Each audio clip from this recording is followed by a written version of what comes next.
दर्पण यादों का मैं अखिलेश भाव्या के साथ अक्सर आप लोगों को एक नई दुनिया में लेकर जाता हूँ जहाँ कई किरदारों का जन्म होता है और हर एक किरदार की मौजूदगी कहानी को एक नया मोड़ प्रदान करती है। ये कहानियाँ कुछ तो मेरी अपनी हैं, कुछ बचपन की सुनी और पढ़ी हुई है। आज की कहानी का शीर्षक है एक प्याली चाय। आज ही के दिन हम लोग खुशीनगर आए थे। शायद 25 जून था। पूरे एक वर्ष बीत चुके थे। लगता था मानो कल की ही बात हो। अचानक ब्रेक लगने से मैं चौंक कर उठ गई थी। पापा डॉक्टर्स कॉलोनी का पता किसी साइकिल वाले से पूछ रहे थे। कहने के लिए डॉक्टर्स कॉलोनी था, मगर उंगलियों पर गिनकर 5 से 7 डॉक्टर्स की फैमिली ही रहती थी। एक बार फिर से हमारा पता बदल रहा था। फ्लैट नंबर 403 ओ ब्लॉक, डॉक्टर्स कॉलोनी, खुशीनगर। अब यही हमारा नया पता था। पिछले 10 सालों में पापा का ये 7वां ट्रांसफर था। पापा पेशे से गवर्नमेंट हॉस्पिटल में डॉक्टर थे, डॉक्टर समर प्रताप। मेरी माँ नीतू प्रताप और मैं। निम्मो बेटा चलो आरती शुरू हो गई है, माँ ने पुकारा था। मेरे पापा को आप अक्सर अखबार पढ़ते और मम्मा के साथ एक प्याली चाय के लिए नोक झोंक करते हुए देख सकते थे। दोनों के बीच अगर प्यार को कोई बांध कर रखा था तो वो यकीनन एक प्याली चाय था। चाय पीते समय पापा सारे एटिकेट्स भूल जाते थे। पापा प्लीज शोर करके चाय पीना जरूरी है क्या? बेटा चाय बिना शोर के पियो तो लगता ही नहीं कि चाय पिया है। पापा कितनी भी चाय पी लें मगर कहते हुए थकते नहीं थे, अरे ओ भाग्यवान, एक प्याली चाय और मिल जाती तो अखबार पढ़ने का आनंद दूना हो जाता। अब बस मम्मी की बारी थी। इनका तो बस एक ही काम है, अखबार पढ़ना, डर से बाहर ना निकलना। छुट्टी की अर्जी पर अर्जी दिए जा रहे हैं। हर चौथे दिन किसी न किसी का चौथा निकाल देते हैं। भाई तुम लोगों को जो समझ में आता है तुम लोग बोल लो, मगर जान है तो जहान है। मैं हॉस्पिटल नहीं जा रहा हूँ। 1 सप्ताह की छुट्टी फिर से मिल गई है। अब बस तुम समय का सदुपयोग करो। अगर पहले तुम मर गई तो तुम्हारी कसम ताजमहल ना सही कुछ ना कुछ तो बनवा ही दूंगा, मम्मी तमतमाते हुए बोली। और उस कुछ के लिए मुझे एक प्याली चाय की रिश्वत देनी होगी। निम्मो, यही एक कारण था कि मैंने तुम्हारी माँ से शादी की। मेरी भाग्यवान काफ़ी समझदार है, आंखों के इशारों से ही दिल की बात जान लेती है। माफ़ कीजिएगा पापा, आप कोई इशारों से रिश्वत की बात नहीं कर रहे हैं, इसे तो खुल्लम खुल्ला रिश्वत मांगना कहते हैं। निम्मो निम्मो, देख ले बेटा, अगर एक प्याली चाय हो जाए तो। पापा आप अपनी लड़ाई खुद लड़ो, मैं नीचे जा रही हूँ।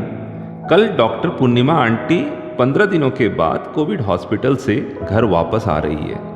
उनकी स्वागत की तैयारी करनी है। जाओ जाओ निम्मो बेटा, मगर फिर एक बात बोलूँगा, जान है तो जहान है। मेरे घर दादाजी की एक बहुत पुरानी और बड़ी घंटी रखी हुई थी। हर दिन मैं थोड़ी थोड़ी उसे उठाने की कोशिश करती थी, मगर हाथ कांपने लगते थे। एक बार तो पैर पर ही गिर पड़ा था। पापा ने घर को सर पर उठा लिया था।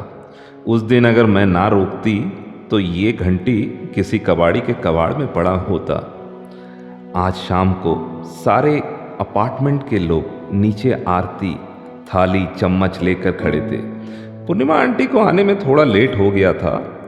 जैसे ही पूर्णिमा आंटी की कार दिखी, लोगों ने अपने अपने बालकोनी से फूलों की वर्षा करनी शुरू कर दी। थाली चम्मच और शंख से अपार्टमेंट गुंजायमान होने लगा था। पूर्णिमा आंटी थोड़ी भावुक हो गई थी। उनकी बेटी नतीशा ने मम्मी को गले से लगाया और फिर ऊपर लेकर चली गईं। हम सब अपने अपने घर की तरफ जा ही रहे थे कि सोनू, नतीशा का दोस्त, मेरे पास आया अपने कुछ मित्रों के साथ और कहा, निम्मो एक एक्ट में हिस्सा लोगी? उसकी बात में थोड़ा व्यंग्य था जिसे मैं नहीं समझना चाहती थी, क्योंकि पहले भी वो पापा को लेकर कई बार तंज कस चुका था। फिर भी मैंने कहा, कौन सा? उसने कहा, शोले मूवी का। अपने पापा के पास जाओ और उनसे कहो, जो डर गया समझो मर गया। और उसके बाद सारे दोस्त जोर जोर से हंसने लगे थे। शायद उसने मेरा और मेरे पापा का उपहास किया था, जो मेरे दिल के किसी न किसी कोने को घायल कर दिया था। मैं भारी कदमों से सीढ़ी चढ़ते हुए कब चौथी मंजिल पहुंच गई, इसका मुझे कतई आभास न हुआ था। पापा मेरे दिल से बेखबर पहले ही की तरह अखबार पढ़ते हुए एक प्याली चाय की बहस कर रहे थे। मैं चुपचाप बालकनी में कोहनी के बल रेलिंग पर सर झुकाए सामने बागान में गुलमोहर के वृक्ष को निहार रही थी। मेरी आंखें और मेरा दिल दोनों सोनू की अपमानजनक बातों का शिकार हो गया था। तभी अचानक से पापा का हाथ मैंने अपने सर पर अनुभव किया। बहुत प्यार से उन्होंने पूछा था, अरे मेरा शेर बेटा, किस चिंता में है? मेरे अंदर जो इतना कुछ मैंने अभी तक दबा कर रखा था, वो फूट कर मेरे आंखों से बहने लगा था।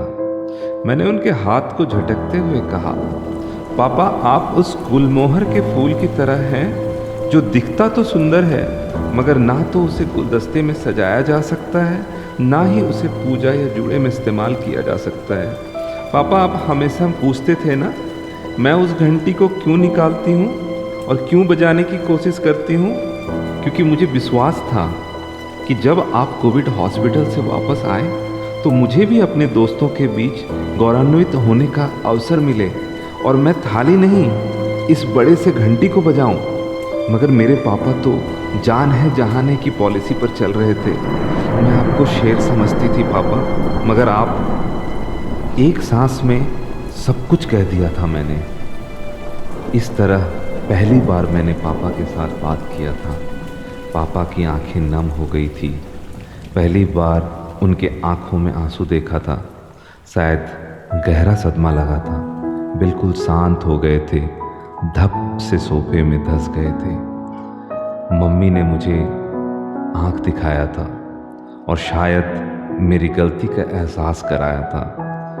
मम्मी ने बात को संभालते हुए कहा, आपकी एक प्याली चाय ले आऊं? पहले तो पापा कुछ देर खामोश रहे, फिर सिर्फ हाथों से इशारा किया था ना के लिए। शायद आज हर चीज पहली ही बार हो रही थी। मम्मी के आंखों में भी आंसू आ गए थे। मम्मी सीधे उठकर मेरे कमरे में आई और कहा, पापा से माफ़ी मांगो। मैं गुस्से में थी। कहा, मम्मी मैंने कुछ गलत तो नहीं कहा? मेरे दोस्त मुझ पर हंसते हैं कि तुम्हारे पापा करोना के डर से घर में छिपे हुए हैं। शायद आज दिल के टूटने का ही दिन था। मैंने पापा की परछाई को अपने दरवाजे पर साफ देखा था।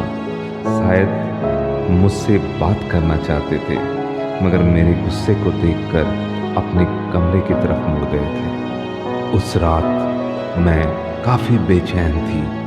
मुझे एहसास था मैंने क्या गलत किया था। कई बार दिल ने आवाज़ दिया, अभी इसी वक्त माफ़ी मांग लो, मगर वो कहते हैं ना, आपके अंदर का अहम आपके निर्णय लेने की क्षमता को कम कर देता है। सुबह हर दिन की तरह मम्मी किचन में चाय बना रही थी, मगर ये क्या, अखबार आज बालकनी में अकेला क्या कर रहा था? शायद पापा अभी तक सो रहे थे। अब मैं वापस अपने पापा की बेटी थी और पापा को मनाने जा रही थी। मम्मी के हाथ में एक प्याली चाय और मेरे हाथ में अखबार एक साथ कमरे में घुसे थे। मैंने कहा था, टन टनान, आपकी अखबार और एक प्याली चाय हाजिर है। मगर ये क्या, पापा वहाँ नहीं थे। टेबल पे नोट लिखा था जो पापा के मोबाइल से दबा था। मेरी प्यारी बेटी निम्मो, मुझे एहसास है अपनी गलतियों का। अगर सीमा पर फौजी अपने कर्तव्य का पालन करने से मना कर दे तो देश के 125 करोड़ नागरिक की रक्षा कौन करेगा? आज कोरोना फिर से देश के 125 करोड़ नागरिकों पर हमला बोल दिया है और इस बार भगवान ने फौजी हमें बनाया है। मैंने अपनी छुट्टी की अर्जी वापस ले ली है और अपने कर्तव्य का पालन करने के लिए हॉस्पिटल जा रहा हूँ। मोबाइल छोड़कर जा रहा हूँ ताकि अपना पूरा वक्त अपने मरीजों को दे सकूं। तुम्हारा पापा। मैंने मम्मा से कहा, मम्मा मुझे कुछ दिख नहीं रहा है। मम्मा ने कहा, बेटा अपने आंसू पोंछ लो। मैं बालकनी में बैठी उसी गुलमोहर के पेड़ को फिर से निहार रही थी। सामने की गली में कहीं दूर रेडियो पर गाना आ रहा था।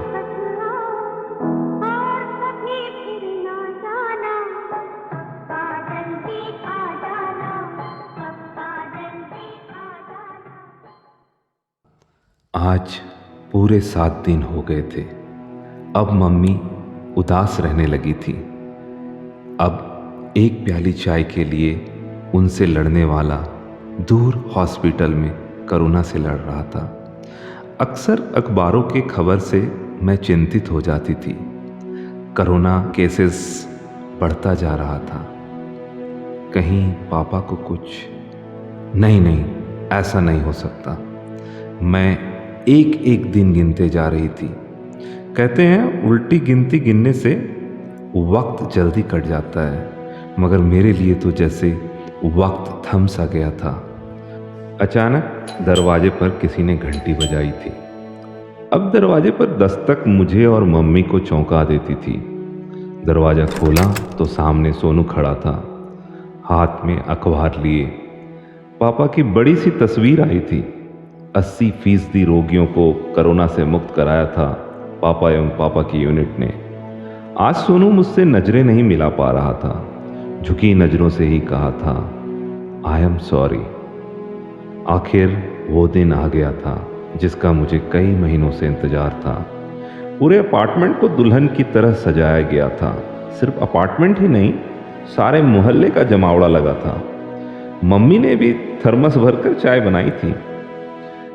लोगों की भीड़ नहीं थी, बल्कि लोगों का एक सैलाब था। चारों तरफ मीडिया कर्मी के लोग कभी मुझसे कभी मम्मी से कई कई तरह के सवाल कर रहे थे। पापा आज सभी के नज़रों में हीरो बन चुके थे। हम सब बेसब्री से पापा के आने का इंतजार कर रहे थे। वक्त बीतता जा रहा था। हम लोगों की बेसब्रियां बढ़ती जा रही थी। अचानक पापा के कार की हॉर्न सुनकर मैं चौंक गई। मैं बाहर की तरफ भागी। पापा की कार धीरे धीरे भीड़ को चीरती हुई अपार्टमेंट की तरफ आगे की ओर बढ़ रही थी। आज पूरा खुशी नगर डॉक्टर समर प्रताप जिंदाबाद, कोरोना वीर जिंदाबाद के नारों से गूंज रहा था। मैंने तो पापा से सिर्फ अपने चंद दोस्तों के बीच गौरवान्वित होने का अवसर मांगा था। ये क्या, पापा ने तो मुझे देश के सामने गौरवान्वित कर दिया था। प्रेसिडेंट मेडल के लिए पापा एवं पापा की यूनिट को नॉमिनेट किया गया था। अब पापा की कार दरवाजे पर थी। पापा जैसे ही कार से बाहर निकले, फूलों की बारिश के साथ आसमान ने भी पापा के सम्मान में असंख्य बूंदों को पृथ्वी के हवाले कर दिया था। आज फिर से शंखनाद, थाली, चम्मच और आरती की शुरुआत हो गई थी। मेरे हाथों में वही बड़ी पीतल की घंटी थी, मगर ये क्या, आज हाथ बिल्कुल नहीं कांप रहे थे। मैं पूरी उत्साह के साथ अपने कोरोना फौजी के लिए जोर जोर से घंटी बजा रही थी। पापा थोड़ी सी मुस्कुराहट और हल्की सी आंसू के साथ मुझे एकटक प्यार से निहार रहे थे। मैं आगे बढ़कर पापा के गले से लिपट गई, जैसे मानो मुझे मेरा संसार मिल गया हो। मैं कांपते होठों से धीरे से पापा के कानों में कहा था, पापा आई एम सॉरी। आप शेर थे, आप शेर हो, आप शेर हमेशा रहोगे। बस यही थी हमारी कहानी।